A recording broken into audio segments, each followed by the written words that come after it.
Je vais vous révéler aujourd'hui 6 vérités sur la vieillesse que personne n'ose vraiment vous dire, des vérités que j'ai découvertes après 30 ans de pratique clinique, des vérités qui vont peut-être vous déranger, mais qui, je vous le promets, vont transformer radicalement votre façon d'envisager cette étape de votre vie.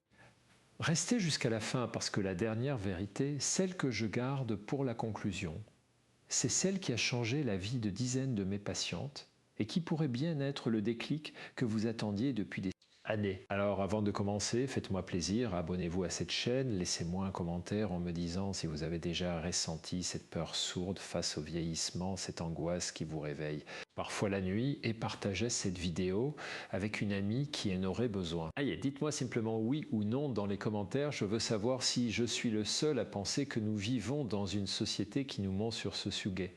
Voilà, je me lance. La première chose que je dois vous dire, et croyez-moi, ce n'est pas facile même pour moi qui ai passé ma vie à décortiquer les mécanismes de l'esprit humain, c'est que vieillir signifie accepter que votre corps ne sera plus jamais celui que vous avez connu. Point final, pas de retour en arrière possible.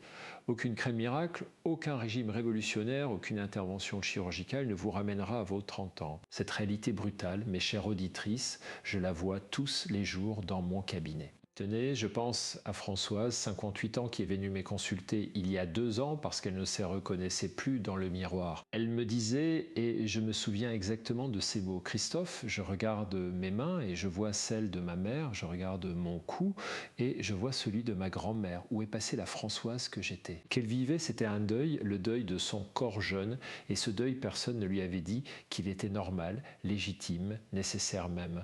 Mais attention, accepter cette réalité ne signifie pas se laisser aller, abandonner, devenir invisible. Au contraire. L'acceptation dont je parle, c'est celle qui libère une énergie phénoménale, celle qui vous permet d'arrêter de lutter contre des moulins à vent et de concentrer vos forces sur ce qui compte vraiment. Quand Françoise a enfin compris qu'elle ne retrouverait jamais son corps de trentenaire, quelque chose de magique s'est produit. Elle a arrêté de dépenser des fortunes en produits anti-âge, elle a cessé de comparer chaque photo d'elle avec celle de sa jeunesse, elle a commencé à investir dans ce qui la faisait vraiment vibrer, la peinture qu'elle avait abandonnée depuis 20 ans.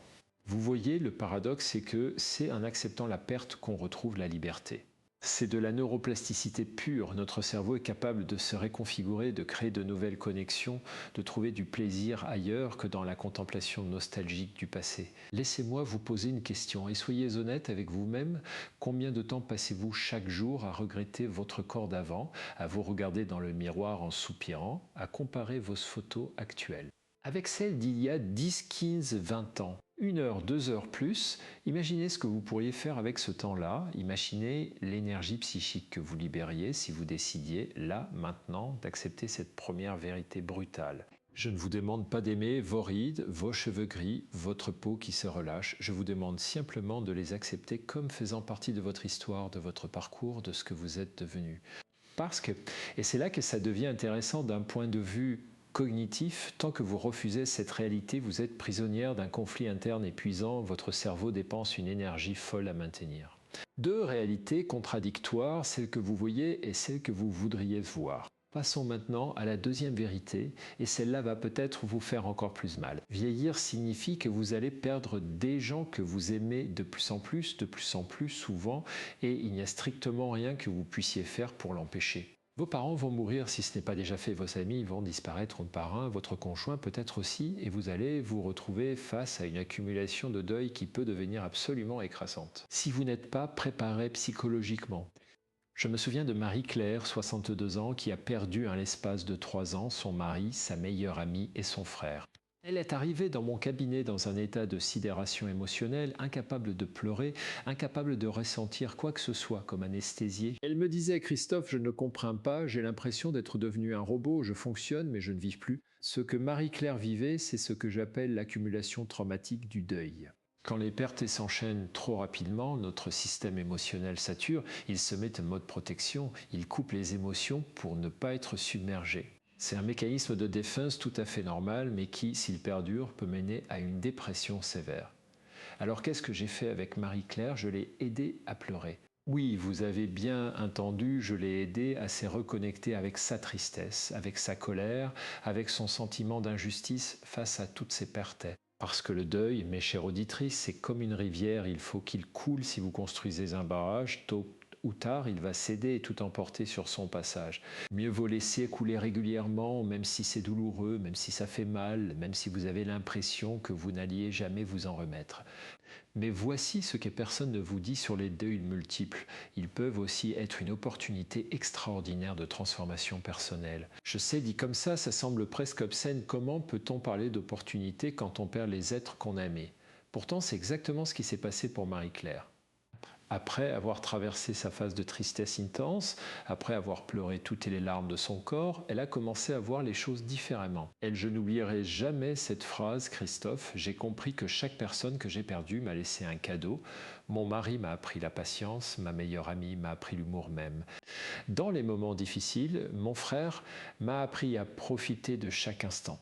Maintenant, je porte ces cadeaux en moi et d'une certaine façon, ils sont toujours vivants à travers moi. Vous voyez, c'est ça, l'amour rationnel dont je parle souvent, c'est cet amour qui survit à la mort physique parce qu'il s'est transformé en quelque chose d'intérieur, en valeur, en comportement, en façon d'être monde. Les neurosciences nous montrent d'ailleurs que nos souvenirs des personnes aimées activent les mêmes zones cérébrales que leur présence physique activée, ce qui signifie que d'une certaine manière, neurologiquement parlant, elles continuent d'exister en nous. C'est fascinant quand on y pense, notre cerveau ne fait pas vraiment la différence entre les souvenirs vivants d'une personne et sa présence réelle. Les deux produisent de l'ocytocine, cette hormone de l'attachement et du bien-être. Alors la question devient comment voulez-vous porter vos morts comme un fardeau qui vous écrase ou comme un héritage qui vous enrichit? Laissez-moi vous donner un exercice pratique que je propose souvent à mes patientes endeuillées. Prenez une feuille de papier, divisez-la en 2 colonnes. Dans la première colonne, écrivez le nom de chaque personne importante que vous avez perdue. Dans la deuxième colonne, écrivez la principale qualité ou leçon que cette personne vous a transmise. Puis, et c'est là que ça devient puissant, choisissez une action concrète que vous allez faire cette semaine pour incarner cet héritage. Par exemple, si votre mère vous a appris la générosité, faites un geste généreux cette semaine et faites-le consciemment en pensant à elle, en lui dédiant ce geste. Vous allez voir, cette pratique transforme le deuil passif en action vivante, elle donne un sens à la perte, elle crée une continuité entre le passé et le présent. Troisième vérité brutale, et celle-là va peut-être choquer certaines d'entre vous, vieillir signifie accepter que vous n'accomplirez pas tous vos rêves. Voilà, c'est dit. Vous n'allez pas devenir astronaute si vous avez 60 ans et que vous n'avez jamais fait d'études scientifiques. Vous n'allez probablement pas devenir une star internationale de cinéma si vous n'avez jamais joué de votre vie. Vous ne ferez peut-être jamais le tour du monde en voilier si vous avez le mal des mers et aucune expérience de navigation. Cette réalité, aussi dure soit-elle, est libératrice parce qu'elle vous permet de faire le tri entre les rêves authentiques et les rêves de façade, entre ce que vous voulez vraiment et ce que vous pensez devoir vouloir. Pour être quelqu'un d'intéressant. Je pense à Sylvie, 54 ans, qui est venue me voir parce qu'elle était déprimée. Quand je lui ai demandé pourquoi, elle m'a répondu « J'ai raté ma vie, Christophe, j'ai toujours voulu être écrivaine, j'ai des dizaines de carnets remplis d'idées, mais je n'ai jamais écrit un seul livre, et maintenant, il est trop tard. » Alors je lui ai posé une question toute simple. « Pourquoi n'as-tu jamais écrit ce livre ?» Sa réponse a été révélatrice. Elle a commencé à énumérer toutes les raisons, les enfants, le travail, le manque de temps, la peur de ne pas être à la hauteur, la peur du jugement des autres. Puis je lui ai posé une deuxième question encore plus simple. Qu'est-ce qui t'empêche de commencer maintenant? Long silence. Puis elle m'a dit, mais Christophe, j'ai 54 ans. Même si je commence maintenant, je n'aurai jamais une grande carrière littéraire. Je ne serai jamais une écrivaine reconnue. Et là, j'ai souri parce que j'avais mis le doigt sur le vrai problème. Le vrai problème de Sylvie, ce n'était pas qu'elle voulait écrire, c'était qu'elle voulait être reconnue comme écrivaine, elle voulait le statut, la validation sociale, la reconnaissance. Écrire en soi ne l'intéressait pas tant que ça. Sinon, elle l'aurait fait depuis longtemps. Ce qui l'intéressait, c'était l'image d'elle-même en tant qu'écrivaine à succès. Vous voyez la différence? C'est énorme. C'est la différence entre un rêve authentique, quelque chose qu'on fait parce que ça nous nourrit de l'intérieur, et un rêve de façade, quelque chose qu'on veut faire pour l'image que ça renvoie. Alors je lui ai proposé un exercice écrit pendant un mois, tous les jours, ne serait-ce que 15 minutes, mais écrit sans aucune intention de publier, sans même en parler à qui que ce soit, écrit juste pour le plaisir. D'écrire pour voir si c'est ça que tu veux vraiment ou si tu veux juste l'étiquette. Devinez ce qui s'est passé. Sylvie a écrit pendant 2 semaines puis a arrêté. Elle est revenue me voir et m'a dit quelque chose de magnifique. Christophe, j'ai compris que je n'aimais pas vraiment écrire, j'aimais l'idée d'être écrivaine, mais le processus lui-même m'ennuie, je préfère largement lire que écrire. Et vous savez quoi, ça m'a libéré d'un poids énorme, je peux enfin arrêter de me flageller pour ne pas avoir écrit ce fichu livre. Elle a fait le deuil d'un rêve qui n'était pas vraiment le sien, et ce deuil l'a libérée pour investir son énergie ailleurs, dans ce qui la nourrissait vraiment, dans son cas, créer un club de lecture dans son quartier, où elle pouvait partager sa passion pour les livres sans avoir à en écrire. C'est ça que j'appelle l'écologie psychique, savoir où mettre son énergie, savoir distinguer les rêves qui nous font grandir de ceux qui nous épuisent. Parce que voyez-vous, à 50 60 ans, vous n'avez plus le temps ni l'énergie de courir après tous les rêves. Il faut choisir, il faut prioriser, il faut être stratégique. C'est d'ailleurs ce que les recherches en psychologie positive nous montrent. Les personnes âgées heureuses ne sont pas celles qui ont accompli tous leurs rêves, ce sont celles qui ont su renoncer aux rêves qui ne leur correspondaient pas vraiment pour se concentrer sur ceux qui avaient du sens pour elles. Cette capacité à renoncer, à faire le deuil de certaines possibilités, c'est une forme de sagesse, une sagesse qui ne vient qu'avec l'âge et l'acceptation de nos limites. Alors je vous lance un défi, prenez une feuille et faites la liste de tous vos rêves non réalisés, tous, même les plus fous, même ceux dont vous n'avez jamais parlé à personne. Puis pour chacun, posez-vous 3 questions. Première question, est-ce que je veux vraiment réaliser ce rêve ou est-ce que je veux juste l'image que ça donnerait de moi ? Deuxième question, si je devais réaliser ce rêve dans l'anonymat total sans que personne ne le sache jamais, est-ce que je le ferais quand même ? Troisième question, qu'est-ce que je suis prête à sacrifier concrètement pour réaliser ce rêve ? Ces 3 questions vont vous permettre de faire le tri entre les rêves authentiques et les rêves de façade. Et pour les rêves de façade, je vous invite à faire leur deuil consciemment, à les remercier pour ce qu'ils vous ont apporté en termes de motivation ou d'espoir, puis à les laisser partir, à libérer l'espace mental qu'ils occupent pour faire de la place aux rêves qui comptent vraiment. Quatrième vérité brutale, et celle-là risque de vous déranger encore davantage. Vieillir signifie accepter que vous allez devenir moins visible et socialement, particulièrement si vous êtes une femme.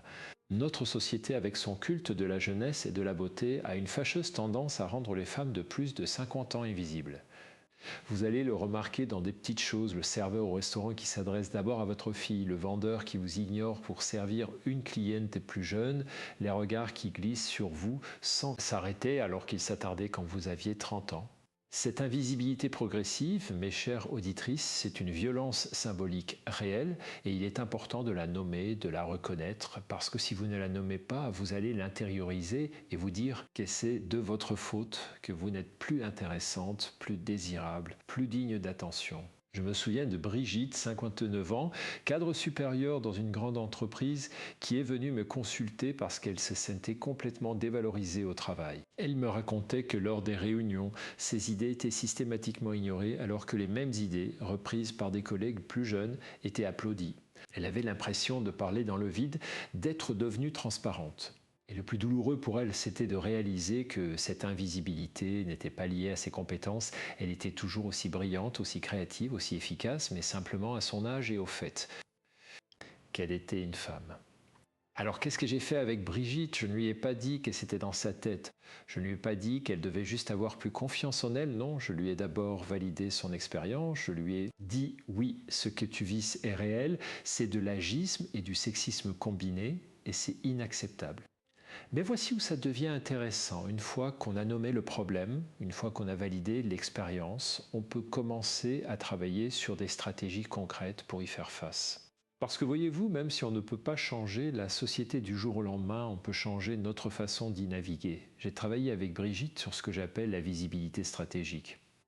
Au lieu d'attendre passivement que les autres la remarquent, elle a commencé à prendre activement sa place, à interrompre poliment mais fermement quand on lui coupait la parole, à envoyer des emails récapitulatifs après les réunions pour documenter ses contributions, à créer des alliances avec d'autres femmes dans l'entreprise pour se soutenir mutuellement. Elle a aussi travaillé sur sa posture, sur sa voix, sur sa présence physique, parce que malheureusement, quand on est une femme de plus de 50 ans, il faut parfois faire 2 fois plus d'efforts pour obtenir la même attention. Mais il y a un autre aspect de cette invisibilité dont je veux vous parler, un aspect plus subtil, mais tout aussi important. Cette invisibilité peut aussi être une libération extraordinaire. Oui, vous avez bien entendu. Quand on arrête d'être l'objet du regard masculin constant, quand on arrête d'être évalué en permanence sur notre apparence physique, quand on sort de cette prison dorée de la séduction obligatoire, on peut enfin commencer à exister pour soi-même, à se définir par ce qu'on fait et non par ce à quoi on ressemble. C'est ce que j'appelle le paradoxe de l'invisibilité. Elle nous enlève quelque chose, mais elle nous donne aussi quelque chose de précieux, la liberté d'être nous-mêmes sans avoir à performer pour le regard des autres. Je pense à Nathalie, 63 ans, qui m'a dit un jour quelque chose de magnifique. Christophe, depuis que je suis devenu invisible pour les hommes dans la rue, j'ai découvert que je pouvais enfin m'habiller exactement comme je voulais, porter des couleurs vives, des vêtements confortables, des chaussures plates, sans me soucier de savoir si c'était séduisant ou pas. Pour la première fois de ma vie, je m'habille pour moi et c'est incroyablement libérateur. Vous voyez, Nathalie avait transformé ce qui aurait pu être vécu comme une perte en une opportunité de réappropriation de son corps et de ses choix. C'est ça la résilience cognitive, cette capacité à reframer une expérience négative en quelque chose de potentiellement positif. Alors comment gérer cette invisibilité de façon saine? D'abord, en la nommant, en refusant de l'intérioriser comme une défaillance personnelle. Ensuite, en développant des stratégies actives pour rester visible quand c'est important pour vous dans votre travail, dans vos relations, dans vos engagements. Et enfin, en explorant les libertés que cette invisibilité peut vous offrir, la liberté d'être authentique, la liberté de ne plus jouer le jeu de la séduction si vous en avez plus envie, la liberté de vous définir autrement que par votre apparence. C'est un équilibre délicat à trouver entre revendiquer votre visibilité quand elle est niée injustement et embrasser votre liberté quand elle se présente. Cinquième vérité brutale, et nous approchons de la fin. Vieillir signifie accepter que votre temps est compté et que chaque jour qui passe vous rapproche de votre propre mort. Voilà, je l'ai dit, le mot tabou, la mort. Dans notre société occidentale, on fait tout pour éviter de parler de la mort. On l'euphémise, on la cache, on la médicalise, on la met à distance. Mais cette stratégie d'évitement a un coût psychologique énorme parce qu'elle nous empêche de nous préparer à l'inévitable et surtout elle nous empêche de vivre pleinement le temps qui nous reste. Les études en psychologie existentielle montrent quelque chose de fascinant. Les personnes qui ont intégré consciemment leur mortalité, qui ont accepté qu'elles vont mourir un jour, vivent généralement plus intensément, plus authentiquement, avec plus de sens que celles qui évitent cette réalité. Je me souviens de Geneviève, 67 ans, qui est venue me voir après avoir eu un cancer. Elle s'en était sortie, elle était en rémission, mais quelque chose avait changé en elle. Elle me disait, Christophe, avant le cancer, je vivais comme si j'étais immortel. Je remettais tout à plus tard, mes projets, mes envies, mes relations importantes. Et je me disais toujours, j'ai le temps, je le ferai plus tard. Le cancer m'a réveillé brutalement, il m'a fait comprendre que je n'ai peut-être pas autant de temps que je le pensais et cette prise de conscience, aussi terrifiante soit-elle, a complètement transformé ma vie. Maintenant, je ne remets plus rien à plus tard. Si j'ai envie de voir quelqu'un, je l'appelle tout de suite. Si j'ai envie de faire quelque chose, je le fais. Si j'ai quelque chose d'important à dire à quelqu'un, je le dis. Ce que Geneviève décrivait, c'est ce que les philosophes existentialistes appellent l'authenticité existentielle, cette façon de vivre en pleine conscience de notre finitude en faisant des choix alignés avec nos valeurs. Profonde plutôt qu'en mode pilotage automatique, parce que voyez-vous, tant qu'on se croit immortel, on peut se permettre de vivre à moitié, de remettre à plus tard, de gaspiller notre temps dans des relations qui ne nous nourrissent pas, dans des activités qui ne nous font pas vibrer dans des compromis qui trahissent nos valeurs. Mais quand on intègre vraiment profondément que notre temps est limité, tout change. Chaque jour devient précieux, chaque relation devient importante, chaque choix devient significatif. Alors comment apprivoiser cette conscience de la mort sans tomber dans l'angoisse paralysante? Première chose, en parlant. Oui, parlez de la mort avec vos proches, avec vos amis, avec un thérapeute si nécessaire. Sortez-la du placard, désacralisez-la, humanisez-la. Plus vous en parlerez, moins elle aura de pouvoir sur vous. Deuxième chose, préparez-vous concrètement.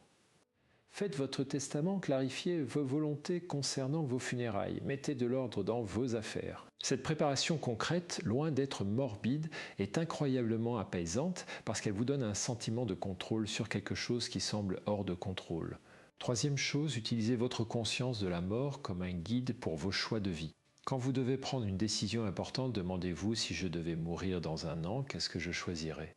Cette question a un pouvoir clarifiant extraordinaire. Je vais vous raconter une anecdote personnelle. Il y a quelques années, j'ai dû choisir entre accepter un poste très prestigieux mais extrêmement chronophage dans une grande institution parisienne ou continuer mon travail de thérapeute et d'auteur avec plus de liberté mais moins de reconnaissance institutionnelle.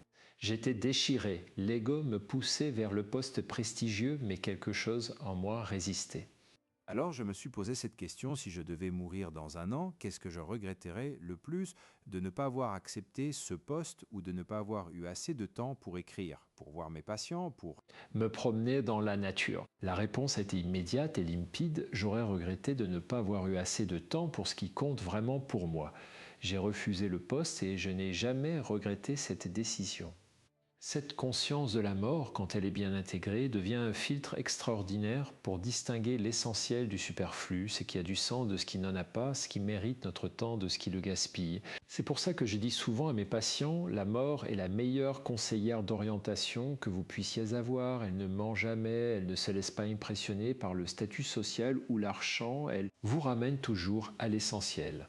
Alors au lieu de la fuir, apprenez à l'écouter, à dialoguer avec elle, à vous en servir comme d'une boussole pour naviguer dans votre vie. Et maintenant, la sixième et dernière vérité brutale, celle que j'ai gardée pour la fin parce qu'elle est à la fois la plus difficile et la plus libératrice. Vieillir signifie accepter que personne ne viendra vous sauver, que vous êtes seul responsable de votre bonheur, de votre épanouissement, de la qualité de vos dernières années. Personne ne va venir frapper à votre porte pour vous proposer une vie merveilleuse toute prête. Vos enfants ont leur propre vie, votre conjoint, s'il existe, a ses propres préoccupations, vos amis ont leurs propres défis. Si vous voulez vieillir heureux, c'est à vous de créer les conditions de ce bonheur, c'est à vous de tisser les liens, de cultiver les passions, de donner du sens à votre quotidien. Cette responsabilité totale peut sembler écrasante au premier abord, mais en réalité, c'est la plus grande des libertés qui soit. Je pense à Monique, 57 ans, qui a passé les premières années après son divorce à attendre. Attendre qu'un homme vienne la sauver de sa solitude, attendre que ses enfants lui rendent visite plus souvent, attendre que ses amis l'invitent, attendre que la vie lui apporte quelque chose de meilleur. Elle était dans une passivité totale, une posture de victime et évidemment elle était profondément malheureuse. Quand elle est venue me voir, la première chose que je lui ai dite, et je sais que ça a été dur à entendre, c'est Monique, personne ne viendra te sauver, si tu veux que ta vie change, c'est à toi de la changer. Elle a pleuré, elle s'est mise en colère, elle m'a dit que j'étais dur, insensible, que je ne comprenais pas sa souffrance, mais quelque chose s'est déclenché en elle ce jour-là. Petit à petit, Monique a commencé à sortir de sa passivité. Au lieu d'attendre que ses amis l'invitaient, elle a commencé à les inviter elle-même. Au lieu d'attendre qu'un homme la remarque, elle s'est inscrite sur des sites de rencontres et a pris l'initiative de proposer des rendez-vous. Au lieu d'attendre que ses enfants viennent la voir, elle a commencé à organiser des activités avec eux, à leur proposer des projets communs. Au lieu d'attendre que la vie lui apporte des passions, elle s'est mise à explorer, à essayer de nouvelles choses, du yoga, de la poterie, du bénévolat dans une association. Et devinez ce qui s'est passé. Sa vie a complètement changé, pas du jour au lendemain, pas de façon magique, mais progressivement, grâce à des centaines de petites actions, de petites initiatives, de petits risques pris. Ce que Monique a découvert, et c'est ce que je veux que vous compreniez profondément, c'est que le bonheur ne se trouve pas, il se construit. Le bonheur n'est pas un état passif où l'on tombe par chance, c'est un état actif qu'on crée jour après jour par nos choix, nos actions, nos attitudes. Les neurosciences nous le confirment, notre cerveau est plastique, il se modifie en fonction de ce que nous faisons, de ce à quoi nous portons attention, de ce que nous pratiquons. Si vous passez vos journées à ruminer sur ce qui ne va pas, votre cerveau va s'accabler pour la rumination et la négativité. Si vous passez vos journées à chercher activement ce qui peut vous apporter de la joie, des connexions, du sens, votre cerveau va se câbler pour le bien-être et la positivité. Alors concrètement, qu'est-ce que ça signifie de prendre la responsabilité de votre bonheur en vieillissant? Premièrement, ça signifie arrêter d'attendre. Arrêter d'attendre que les conditions soient parfaites, que vous ayez plus d'argent, plus de temps, plus d'énergie. Arrêter d'attendre que quelqu'un d'autre fasse le premier pas. Arrêtez d'attendre que votre vie devienne enfin ce que vous voulez qu'elle soit. Commencez maintenant avec ce que vous avez là où vous êtes. Deuxièmement, ça signifie identifier clairement ce qui vous rend heureuse. Pas ce qui devrait vous rendre heureuse selon les normes sociales, pas ce qui rendait heureuse votre mère ou votre meilleur ami, mais ce qui vous rend heureuse, vous, authentiquement, profondément. Prenez le temps de vous observer, de noter les moments où vous vous sentez vraiment vivante et vraiment bien, vraiment vous-même. Troisièmement, ça signifie créer des rituels de bien-être quotidien. Je ne parle pas de grandes résolutions impossibles à se tenir, je parle de petites pratiques quotidiennes qui nourrissent votre esprit et votre corps. Peut-être une promenade matinale de 20 minutes dans la nature, peut-être 10 minutes de méditation ou de respiration consciente, peut-être un appel téléphonique quotidien à quelqu'un que vous aimez, peut-être un moment de lecture avant de dormir. Ces rituels créent une structure, un rythme, une régularité qui est extrêmement sécurisante pour notre cerveau et qui, sur le long terme, a un impact énorme sur notre bien-être. Quatrièmement, ça signifie cultiver activement vos relations. Les études sur le bonheur sont unanimes. La qualité de nos relations est le facteur le plus important de notre bien-être, bien plus que l'argent, le statut social ou même la santé. Alors investissez dans vos relations, appelez vos amis régulièrement, organisez des rencontres, soyez présente, soyez à l'écoute, partagez vos vulnérabilités. Et si vous constatez que certaines relations vous épuisent plus qu'elles ne vous nourrissent, ayez le courage de prendre de la distance. Comme je dis souvent, si quelqu'un n'ajoute pas de valeur à votre vie, ajoutez-le au recyclage. Ça peut sembler dur dit comme ça, mais à notre âge, nous n'avons plus le luxe de gaspiller notre énergie dans des relations toxiques ou simplement médiocres.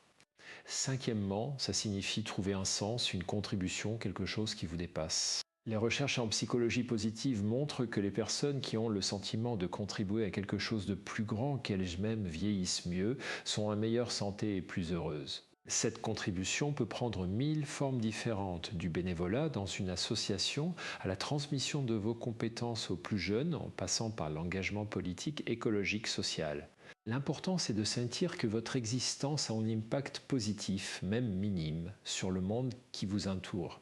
Je pense à Jacqueline, 65 ans, retraitée, qui se sentait complètement inutile après avoir arrêté de travailler. Elle me disait « Christophe, j'ai l'impression d'être devenue invisible, de ne plus servir à rien ». Alors je lui ai demandé « Qu'est-ce qui te passionne? Qu'est-ce que tu sais faire mieux que la plupart des gens ?» Elle m'a répondu qu'elle adorait lire et qu'elle avait toujours eu une facilité pour transmettre sa passion. Je lui ai suggéré de se renseigner sur le bénévolat dans des écoles pour aider les enfants en difficulté de lecture. Elle l'a fait et aujourd'hui, 3 ans plus tard, elle anime un atelier des lectures hebdomadaires dans une école primaire de quartier défavorisé. Elle me dit que c'est devenu le moment le plus important de sa semaine, celui qui donne du sens à tout le reste. Et les enfants l'adoraient, les enseignants la remercient, et elle se sent enfin utile, vivante, connectée. Vous voyez, Jacqueline n'a pas attendu qu'on lui propose cette opportunité, elle l'a créée elle-même en prenant l'initiative, en se renseignant, en proposant ses services. C'est s'apprendre la responsabilité de son bonheur, c'est passer de la passivité à l'action, de l'attente à la création, de la victime à l'actrice de sa propre vie. Sixièmement et dernièrement, prendre la responsabilité de votre bonheur signifie travailler activement sur votre état d'esprit, sur vos pensées, sur vos croyances. Parce que voyez-vous, ce ne sont pas les événements eux-mêmes qui déterminent notre bien-être, c'est l'interprétation que nous en faisons, le sens que nous leur donnons. C'est tout le principe de la thérapie cognitive, modifier nos schémas de pensée dysfonctionnels pour créer des émotions plus saines et des comportements plus adaptés. Si vous passez votre temps à vous dire que vieillir c'est horrible, que vous êtes fini, que le meilleur est derrière vous, que vous n'avez plus rien à attendre de la vie, devinez quoi? C'est exactement ce que vous allez vivre. Votre cerveau va chercher et trouver toutes les preuves qui confirment ces croyances négatives, c'est ce qu'on appelle le biais de confirmation.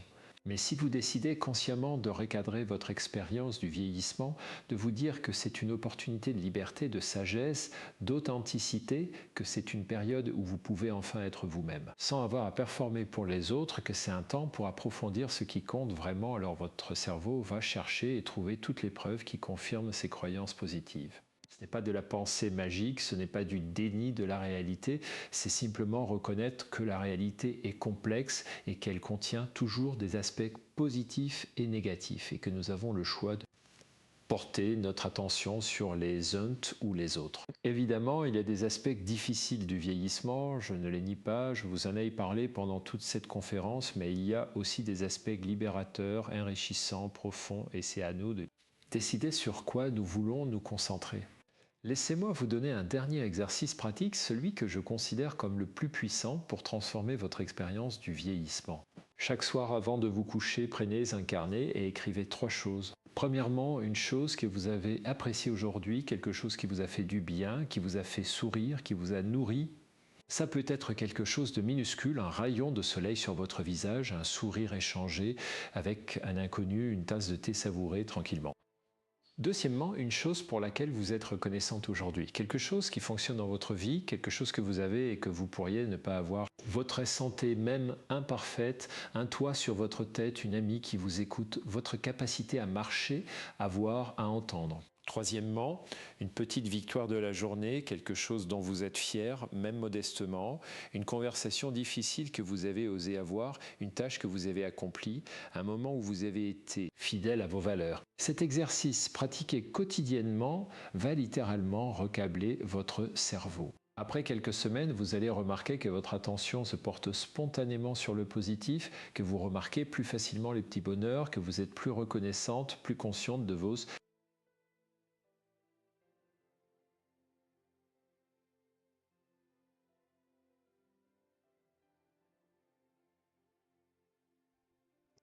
forces.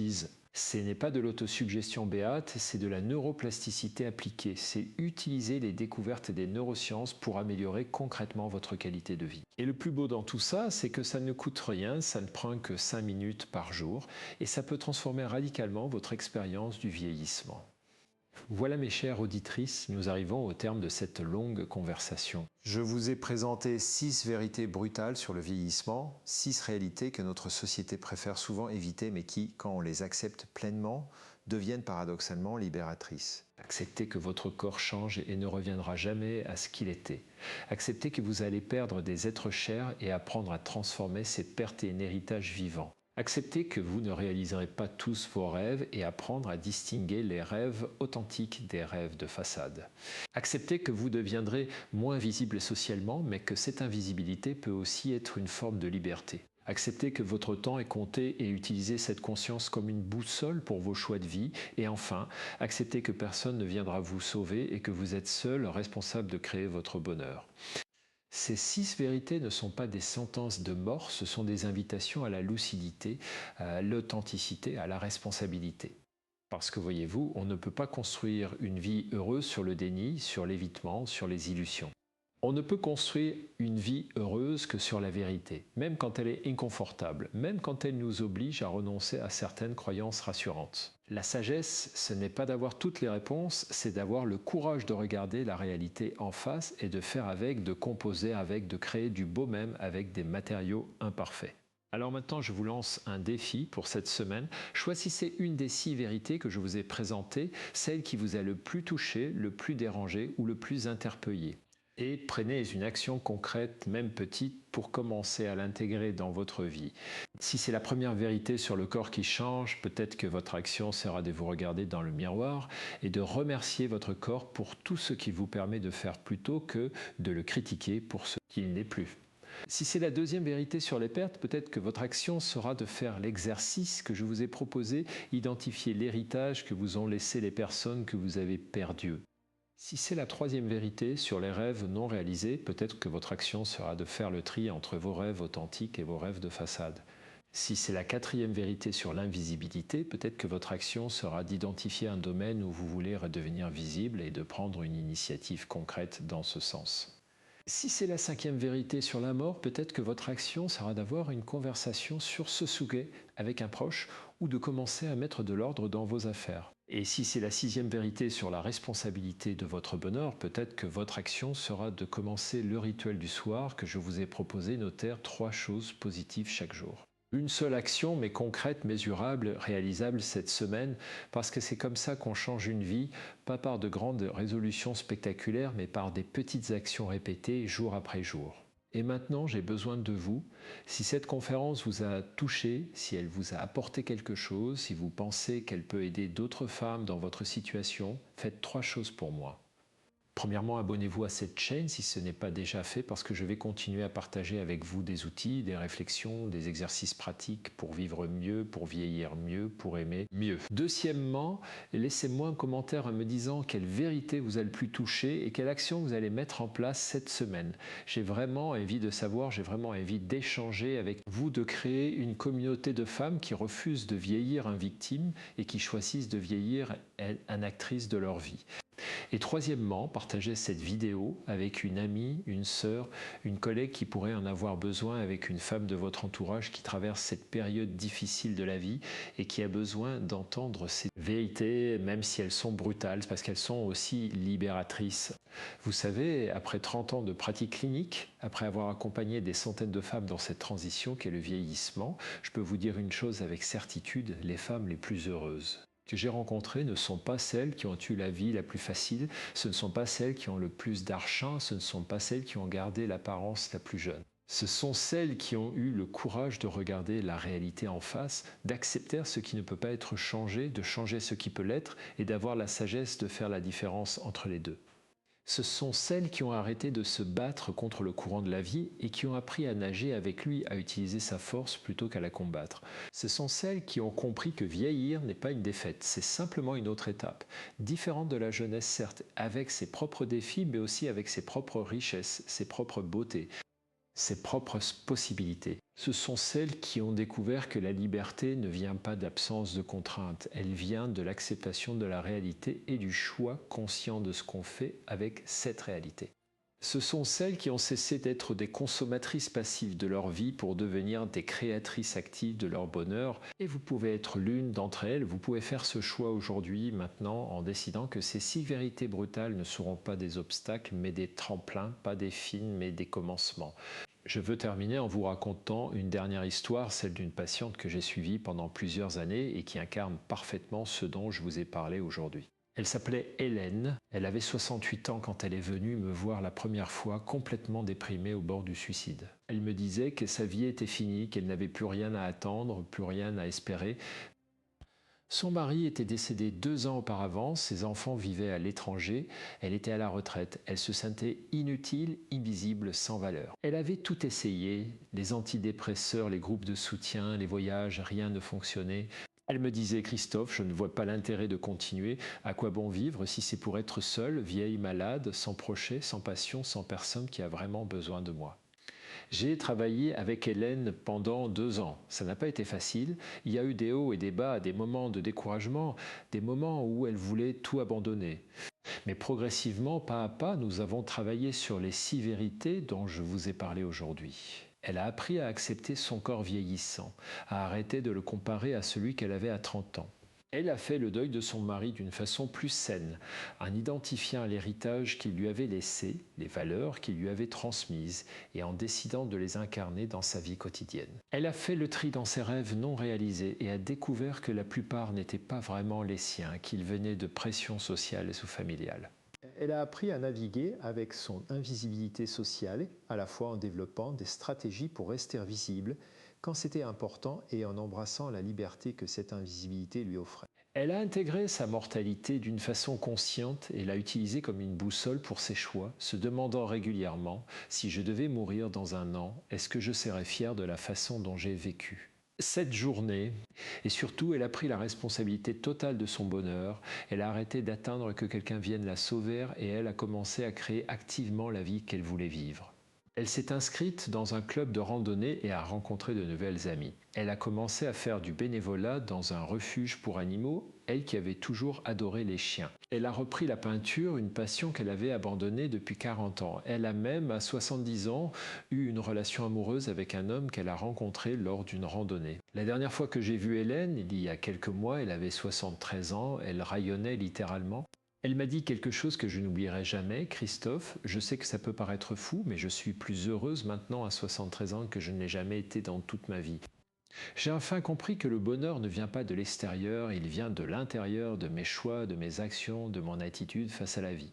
J'ai enfin compris que vieillir n'est pas une malédiction, c'est un privilège que beaucoup n'ont pas la chance d'avoir. J'ai enfin compris que chaque jour est un cadeau et que c'est à moi d'en faire quelque chose de beau.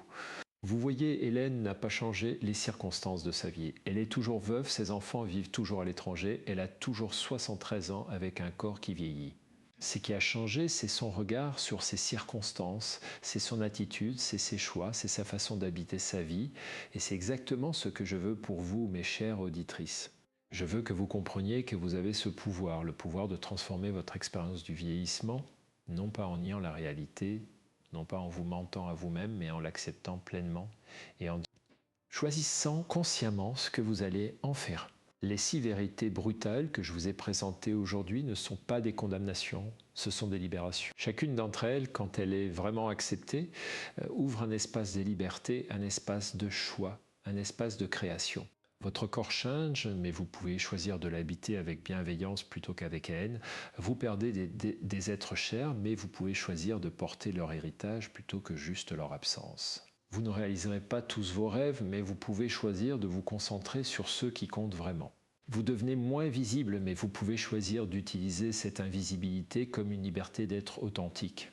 Votre temps est compté, mais vous pouvest choisir d'utiliser cette conscience comme un guide pour vivre pleinement. Personne ne viendra vous sauver, mais vous pouvez choisir de devenir votre propre héroïne. Vous voyez, tout est question de choix, de responsabilité, d'action. Et la bonne nouvelle, c'est qu'il n'est jamais trop tard pour faire ses choix, pour prendre cette responsabilité, pour passer à l'action. Que vous ayez 45 ans ou 75 ans, que vous soyez au début de cette transition ou en plein dedans, vous pouvez commencer aujourd'hui, maintenant, à transformer votre expérience du vieillissement.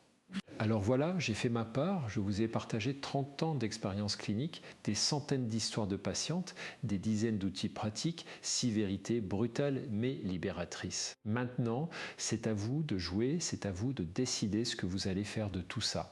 Vous pouvez fermer cette vidéo et continuer comme avant en vous plaignant du vieillissement, en le subissant passivement, en attendant que quelque chose change miraculeusement.